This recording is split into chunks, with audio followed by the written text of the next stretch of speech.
let me cut straight to the chase. In this video, I'm going to talk a little bit about the Scamacca deal, which looks like it's very close, and how that's going to impact the Broja deal. And now I'm just hoping it's not a load of games to try and entice Chelsea. I think basically I'm going to argue that we need to cut free now and basically go for this deal and just get the striker, even if it is second choice. So I'm going to discuss that.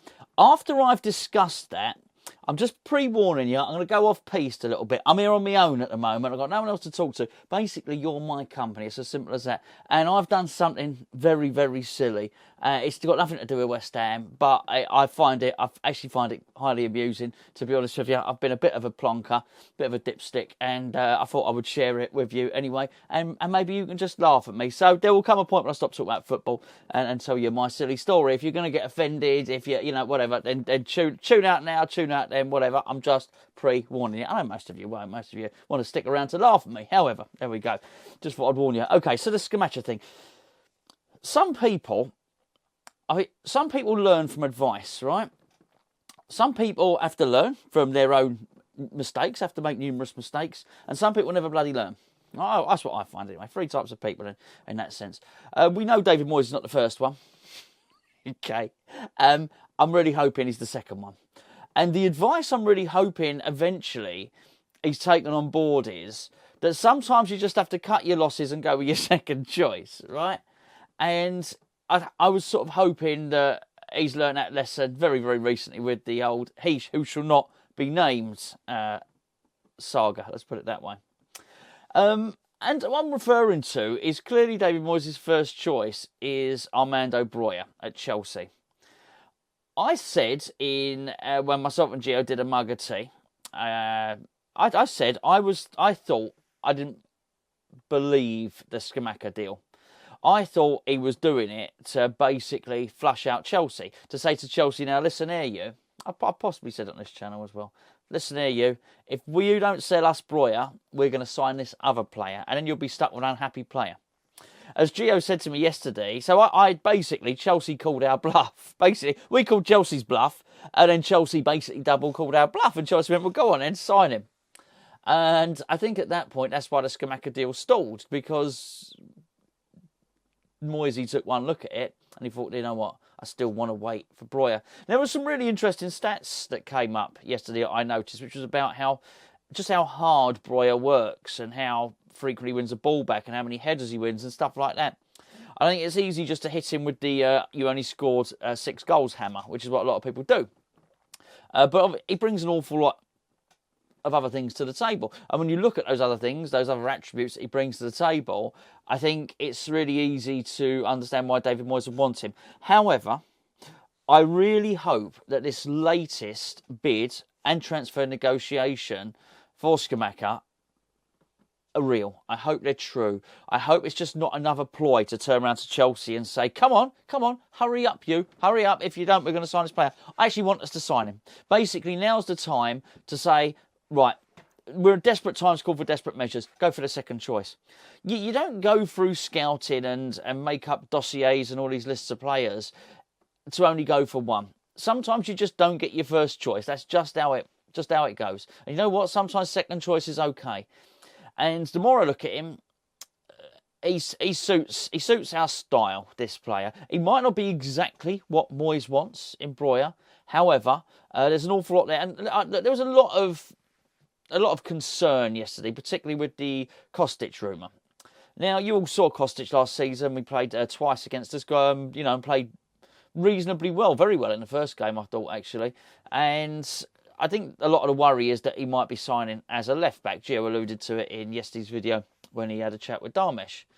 But actually, in terms of delivery, he's very, very good. And Darmesh stumbled across... Well, didn't stumble across it. He made the observation, good observation, that actually might be a good one to sort of load the gun for Scamacca, to actually provide the ammunition, because from set pieces, from delivery, he's as good as anyone, Kostic. So I can understand that being made.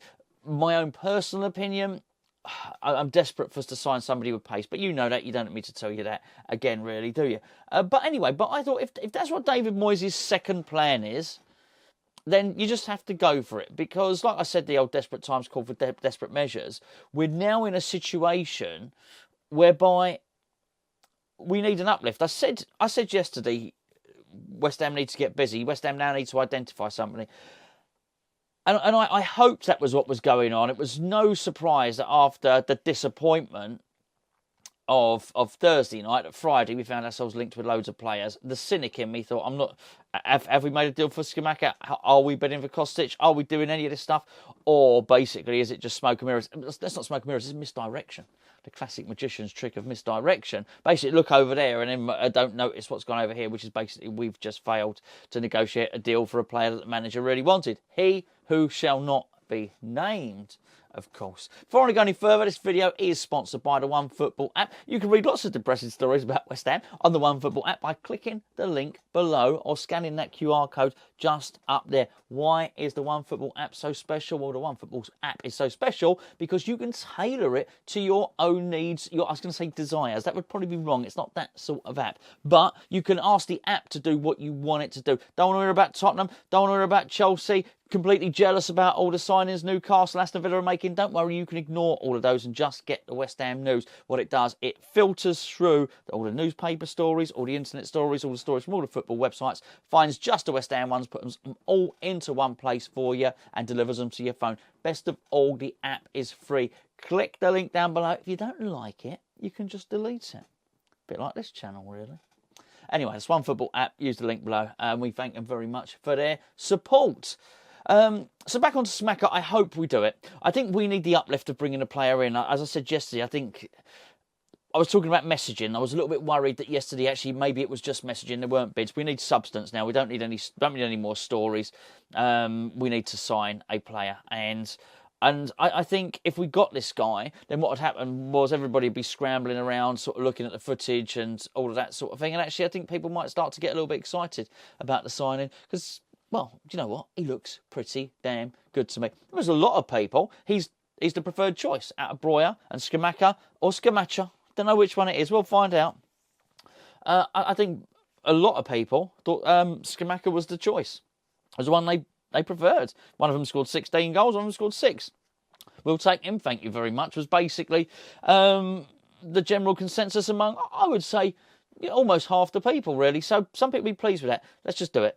Let's just do it. No more calling it a bluff. No more teasing Chelsea. No more trying. And it would be a shame for Broja.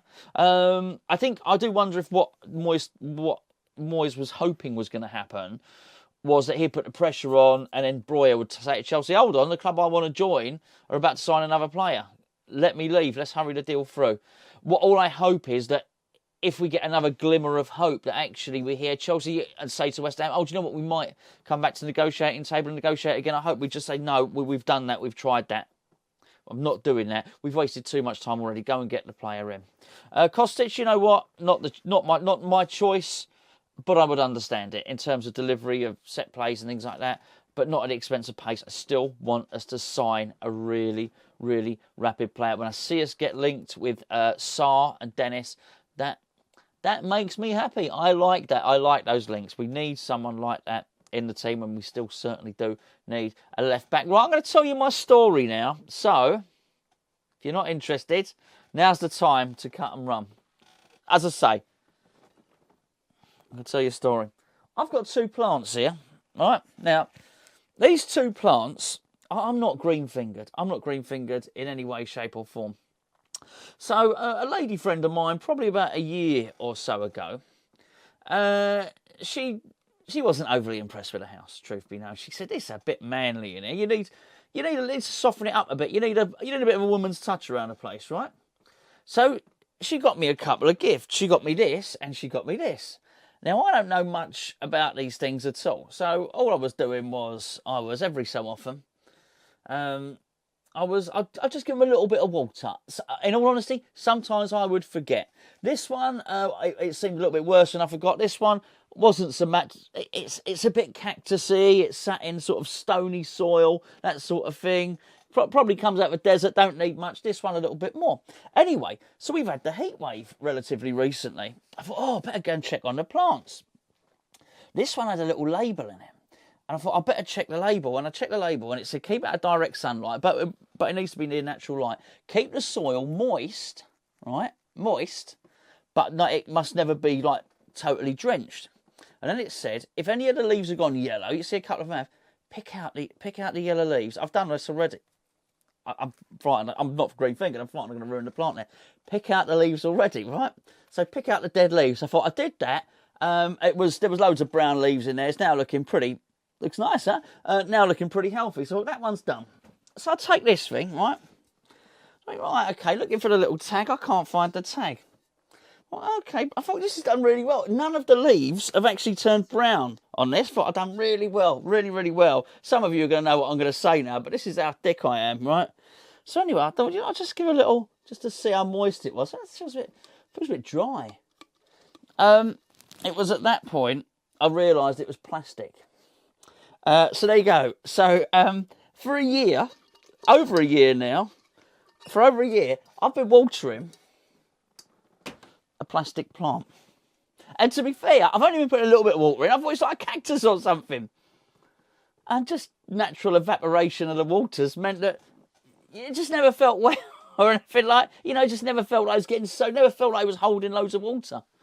So there you go. So I'm a bit of an umpty. I just thought I'd share it with you. It's not the best story in the world, but I have, in fact, been watering a rubber plant for the best part of a year, but I have learned something about gardening. But there we go. Like David Moyes, this wasn't meant to be profound, by the way. You know what? I have eventually learned from my mistakes. Let's hope Moyes does the same thing.